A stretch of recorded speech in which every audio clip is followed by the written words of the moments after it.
y mi vida de sueños y todo lo que de niña era, como que fue muriendo, fue muriendo. Entonces, la resiliencia es ese regalo de decir, necesito un cambio, quiero algo diferente para mi vida, y eso llega. Me gusta tener conversaciones con personas sabias, que me cuentan su historia, sus reflexiones, su filosofía de vida. Te invito a escuchar esta conversación que tuve con Laura Morales. El amor hace milagros en quien lo da como en el que lo recibe.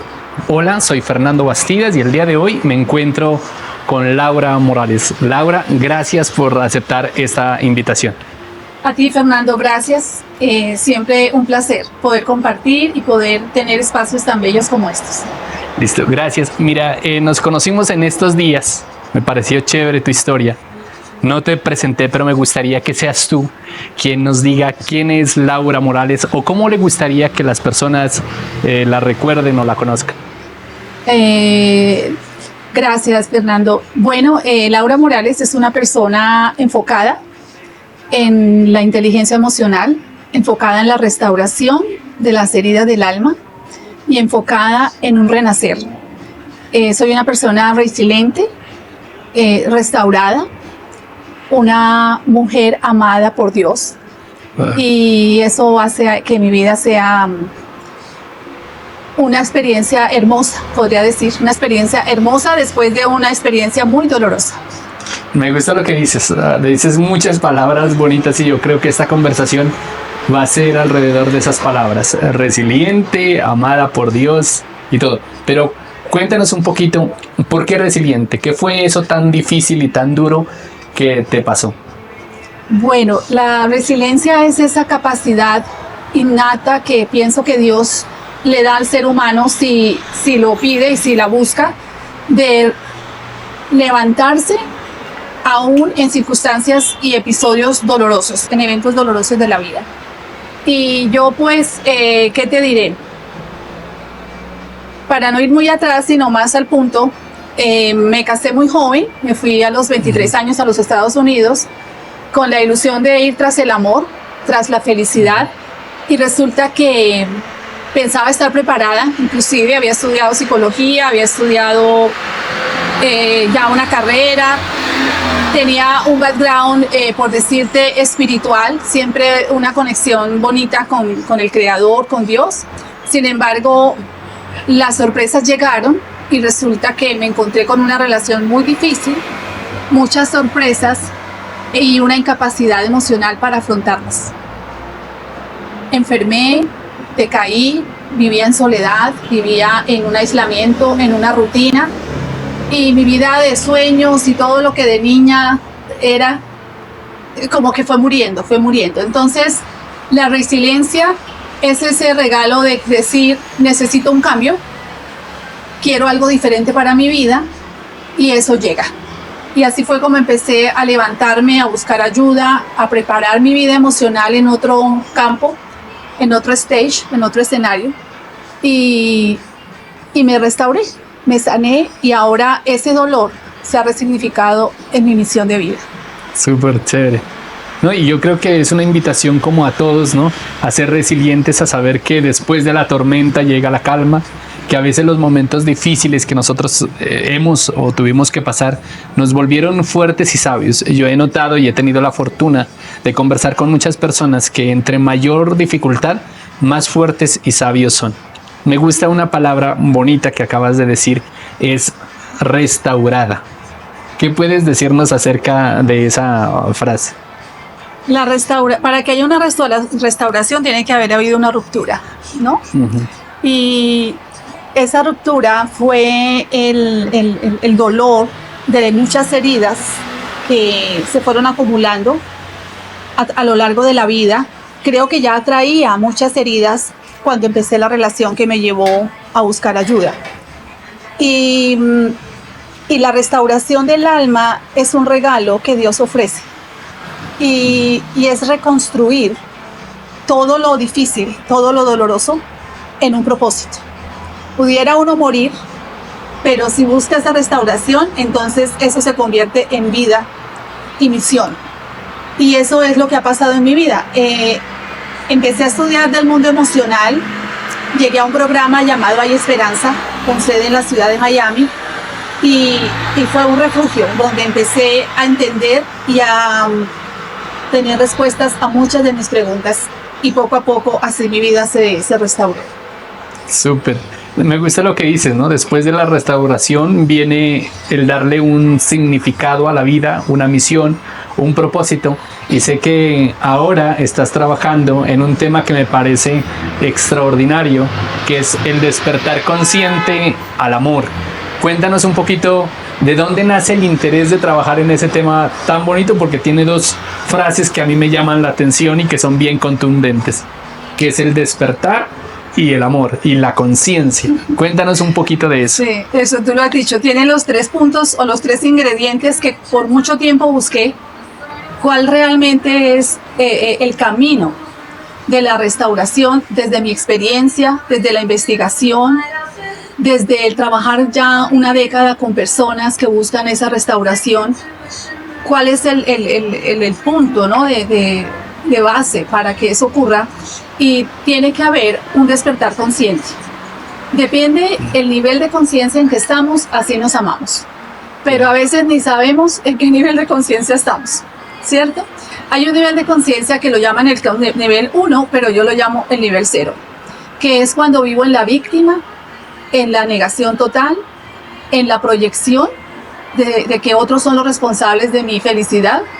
Y entonces el despertar consciente es algo que tiene que ocurrir. Si eso no llega, no hay esperanza. De otra parte, tiene que haber, esos son dos, ¿no? El despertar consciente. ¿Y cuál es el fin de la vida? Que nos sintamos amados, que nos sintamos aceptados. Desde que nacemos y aún desde estar en el vientre de nuestras madres, ese es el fin del ser humano. Sentirse amado y aceptado, y es lo que buscamos toda la vida.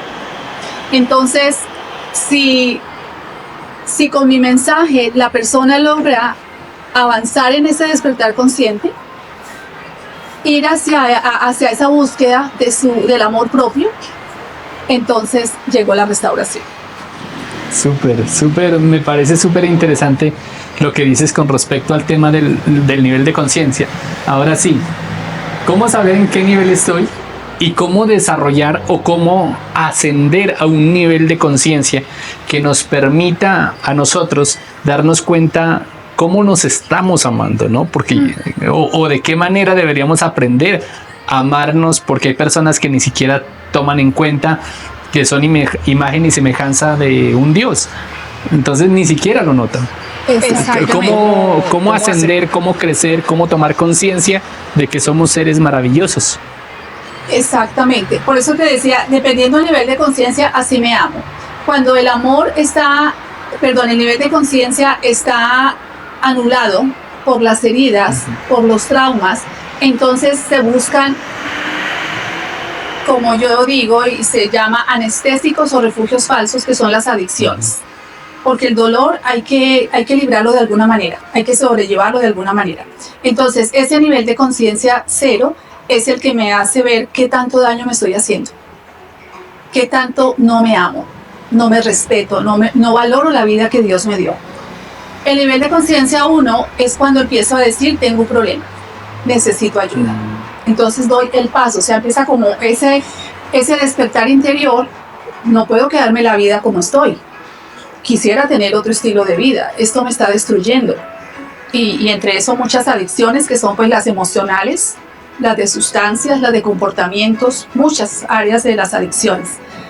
Y luego pues viene ya el nivel de conciencia, donde empiezo a ver que hay otro camino. Empiezo a avanzar en ese despertar, y entonces empiezo a tener un lienzo nuevo de la vida, una conexión profunda conmigo misma. Me empiezo a conocer y empiezo a tener una conexión profunda, que fue lo que pasó conmigo y lo que promuevo en mis talleres y en mi compartir con las personas, una conexión profunda con Dios. Porque el alma nadie la conoce como Dios.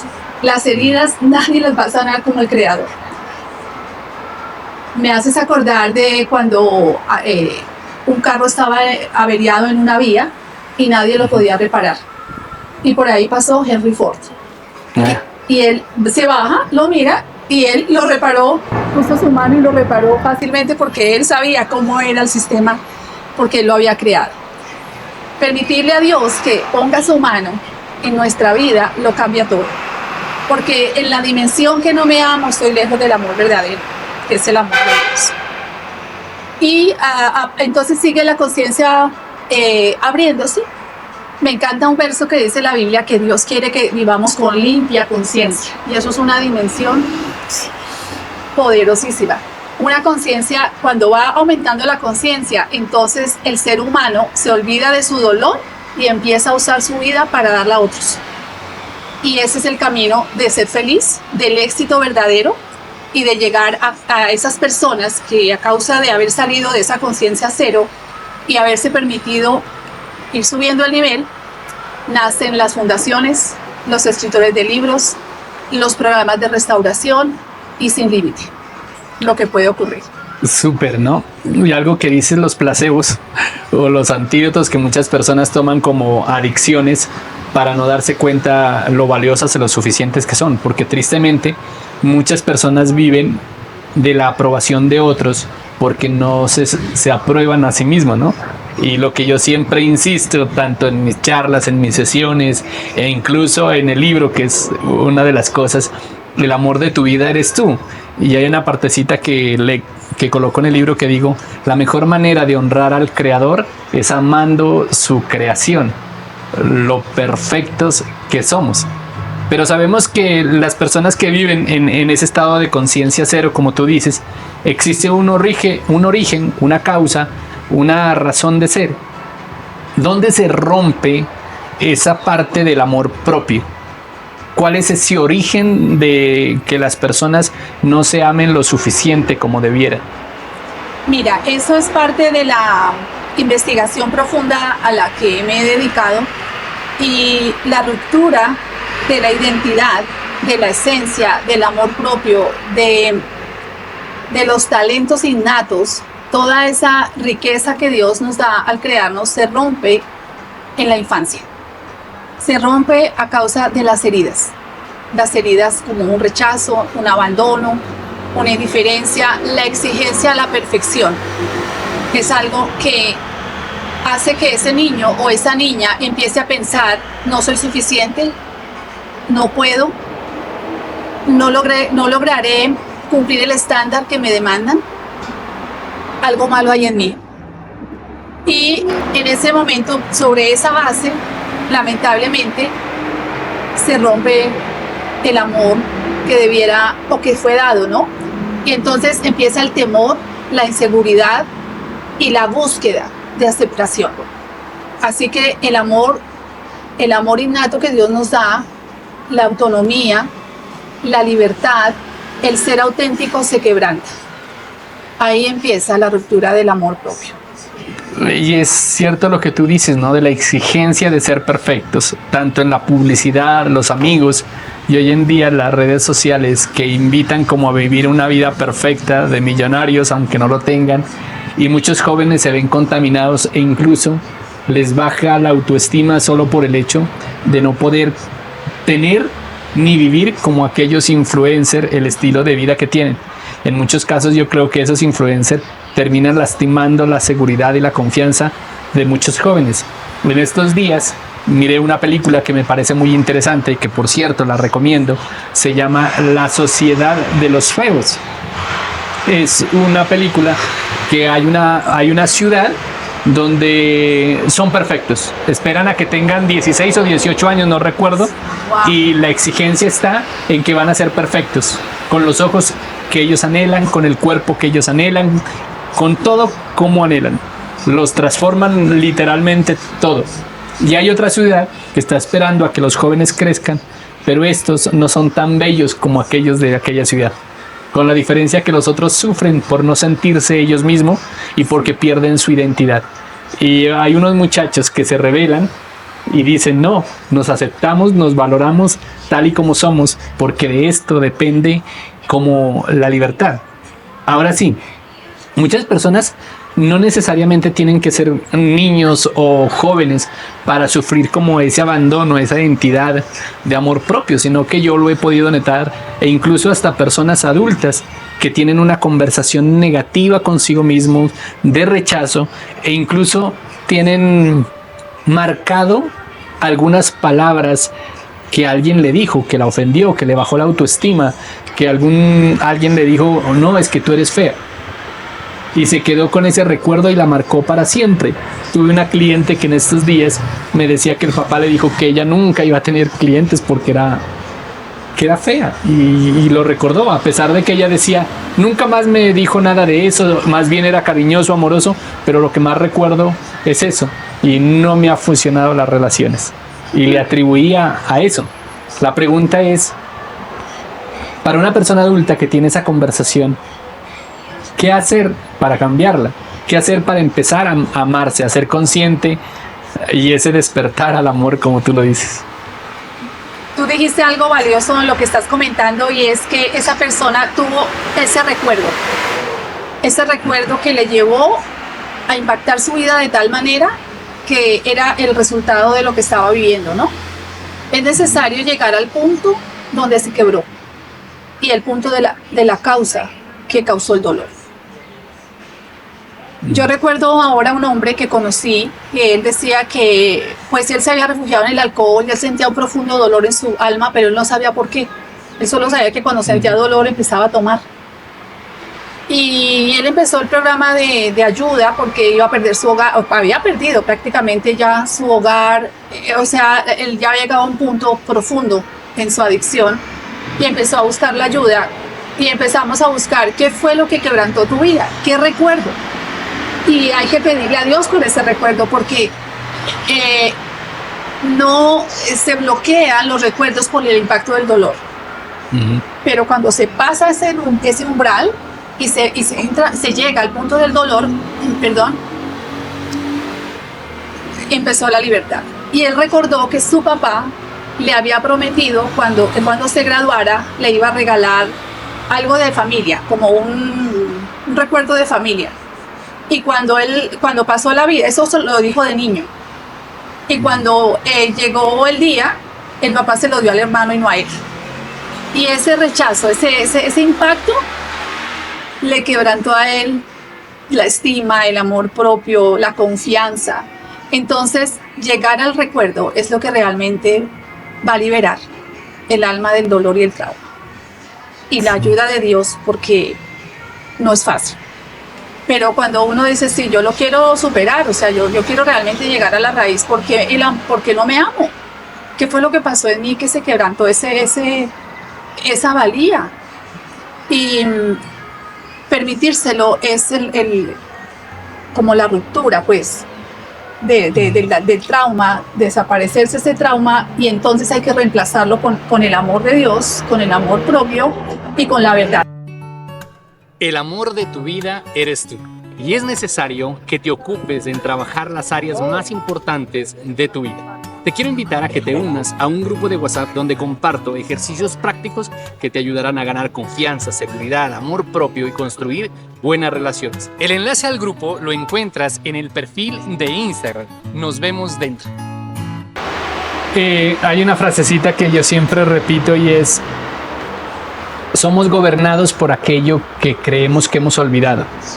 Y muchas consecuencias en el presente, traumas o cosas que estamos viviendo, e incluso ni siquiera las tenemos conscientes, pero están ocasionando un efecto. A veces tomamos decisiones y acciones desde eso que ni siquiera sabemos qué fue lo que nos pasó, ¿no? Y ahí sigue presente, oculto. Como dice la frase, ¿no? Hasta que no hacemos visible la oscuridad, no podemos trabajar sobre ella. Sé que tú haces sesiones personalizadas y todo, y en estos días que también mientras caminábamos me contabas que tienes unas técnicas bonitas.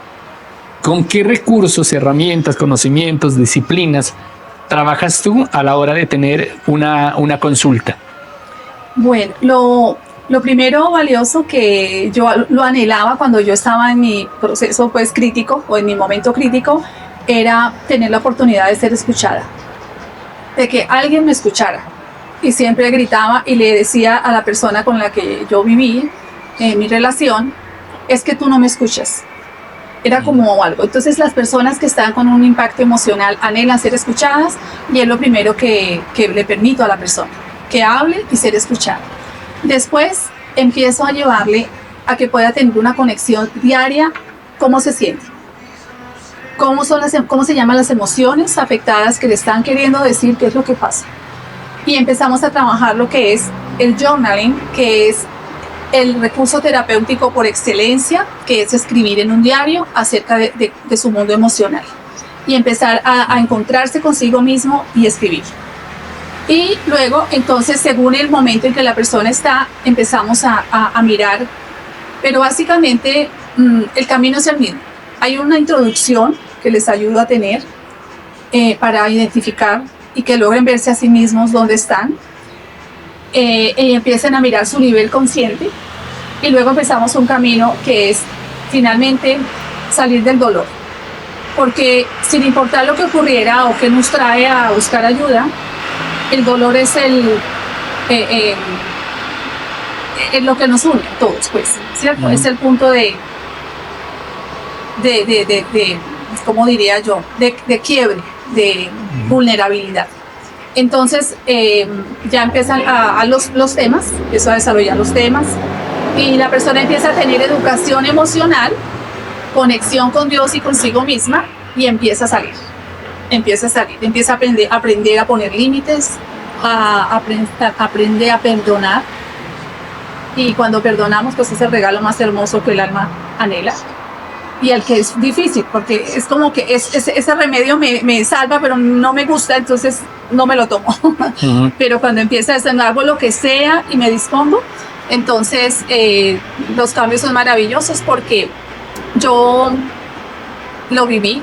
Fue muy difícil perdonar lo imperdonable, pero precisamente ahí fue donde pude encontrar libertad y tener una actitud de comprensión también a quien me causó dolor. Muchas cosas de mi padre, inclusive de mi madre, de la relación pues que tuve, pero cuando llega la libertad, ese es el regalo de la vida. Sí.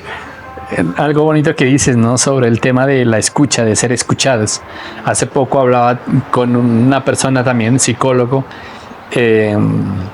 Diego Arévalo, y hablábamos sobre la red de apoyo de las que debería tener toda persona para comentar o hacer saber de lo que nos está sucediendo. Basta a veces con que alguien nos escuche para sentirnos más livianos. El detalle es que todo mundo quiere contar su historia, pero pocos están dispuestos como a escuchar. Me gustaría que con el tema de la escritura es que me des o que nos des un pequeño tips, un pequeño ejercicio que la persona lo pueda hacer. Como digo yo, que se lo puedan llevar puestos y que apenas terminen de escuchar esta conversación, lo puedan hacer. ¿Cuál sería ese ejercicio que nos recomendarías? Bueno, ese es un espacio sagrado, es un espacio profundo que debe prepararse. O sea, tiene que ser un lugar tranquilo, tengo que preparar una agenda, un cuaderno que solo sea para eso. Como que empiezo a tener una cita conmigo mismo y empiezo a escribir. Lo que siempre hago personalmente, porque lo llevo a diario, se convirtió en mi hábito de conexión y de preparación para el día que empieza. Solo tenemos un día de vida a la vez. Ayer ya pasó y mañana no sabemos si vendrá. Pero por hoy yo me siento y empiezo a dar gracias. A dar gracias por lo que ocurrió ayer y por el nuevo día que Dios me ofrece. Y empiezo a contarme a mí misma, bueno, a hablar sobre lo que ocurrió y cómo me siento. Les ayudo a que tengan una lista de emociones, cómo reaccioné ante lo que ocurrió, ante el evento, qué me preocupa, qué quiero soltar, qué me está doliendo. O sea, empezar a escuchar en su interior esa voz que necesita y que siempre estamos ahí, que tenemos pues, y que anhela ser escuchada. Activar la voz interior, ese es el journaling. Es el llevar el diario. Súper chévere la idea de escribir, porque diría yo que hay un libro, un testimonio, tal vez yo creo que fue terapéutico para ella, de Ana Frank. Contar su historia, su diario, escribirle cartas a una amiga imaginaria o posiblemente existiría en su vida real. Eso fue lo que le ayudó y su mensaje era extraordinario. También hablaste acerca del perdón, ¿no? El curso de milagros dice el mejor regalo que nos podemos dar al otro, al hermano y a nosotros mismos es el perdón, porque el resentimiento es como si uno tomase un veneno pretendiendo que nuestro enemigo muera, si nosotros no lo tomamos. Y algo que dijiste fue aprender a perdonar. Pero ¿cómo aprendemos a perdonar? Bueno, el perdón es el reconocimiento de que algo se hizo inadecuadamente. El perdón es el acto de reconocer. Y el perdón es algo que de manera maravillosa Jesús nos enseñó a perdonar al enemigo, a perdonar a quien nos había ofendido, porque después del perdón viene una gloria maravillosa. Es como si algo dijera: no perdones, manténlo ahí en tu cárcel. Es como tener preso a esa persona, ¿no? De que no merece que yo le perdone.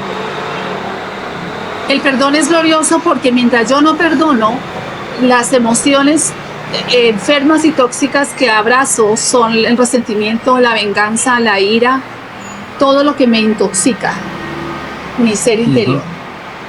Cuando me doy cuenta de eso, que es parte de lo que para mí fue ese despertar a través de la inteligencia emocional y de la lectura, por ejemplo, la ira, el daño que le hace al sistema cardíaco, digestivo, óseo, todo el sistema se quema con una ráfaga de furia.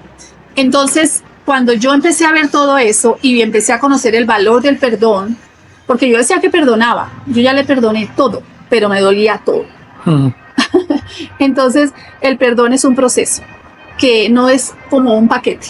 Hay que ir evento por evento y aprendiendo cómo se maneja ese evento, qué ocurrió, qué me dolió, cómo se llamó la herida o se llama la herida, y empezar a resolverlo. Y el perdón que primero Dios me permitió ver era el perdón a mí misma. Cuánto daño yo me había hecho y cuánto tiempo había permitido que ese mal permaneciera sobre mí. Entonces, hay herramientas, pero lo más importante es querer la libertad. Ahí empieza el anhelo de decir: suelto. Perdonar es como soltar, como romper las cadenas y decir: quiero ser libre de esto. Y el perdón también es comprensión, porque uno juzga al otro como un verdugo, pero realmente cada persona en su momento. No podemos juzgar por qué lo hizo, qué lo llevó a hacerlo, porque una persona herida es la que hiere. Y cuando estamos en ese nivel de conciencia cero, atraemos personas que nos hieren porque también estamos heridos. Cuando también veo que la compasión ha llegado a mi vida, puedo ver al otro con compasión y también soltar esa carga. Sí, la frasecita de que dices de perdonarse a sí mismo, ¿no? Y es perdonarse por el hecho de haberse sentido ofendidos. Uno, ¿no? Me perdono por el hecho de haberme sentido ofendido, porque el espíritu no hay manera de que se ofenda por la palabra que me la dice una persona que está herida, dolida y que tiene su historia de dolor, porque cada quien da de lo que tiene. Pero para las personas que quieren sanarse, amarse, aprender a perdonar, ¿cómo hacen para encontrarte a ti y a aquellas personas que deseen tener una consulta contigo? ¿Cómo te encuentras en las redes sociales o si nos puedes dejar un número de contacto? ¿Dónde te encontramos? Bueno, en el Instagram, Laura rayito al piso Morales. En la parte de la descripción hay un link que los conecta con el WhatsApp directo. Y ahí, a través de ese link, me pueden contactar. Bueno, entonces ya lo saben, las personas que quieran una consulta y quieran saber más de Laura Morales pueden irse a su Instagram, que está como Laura _rayal_piso Morales _, ahí aparece un enlace donde está el enlace a su WhatsApp. También sé que estás creando una comunidad de WhatsApp que me parece súper interesante. Le pueden escribir para que Laura les envíe el mensaje. Laura, un último mensaje que nos quieras dejar. Bueno, que el amor no tiene límites, que la libertad no tiene límite, que Dios anhela que salgamos de una condición vulnerable de víctimas, como una gallina, salir del estado de gallina a ser como un águila. Súper. Y recordar eso, ¿no? Que somos una creación de Dios, lo que dijiste es que el amor no tiene límites, y yo terminaría diciendo, y recuerda que el amor de tu vida eres tú. Laura, muchísimas gracias por haber aceptado esta invitación. Con mucho gusto, un placer y muchas bendiciones para todos. Y adelante, que hay esperanza y hay libertad. Recuerda que te puedes unir al grupo El amor de tu vida eres tú usando el enlace que te voy a dejar en la descripción. Y recuerda que en 8 días nos vemos con más historias de reflexión.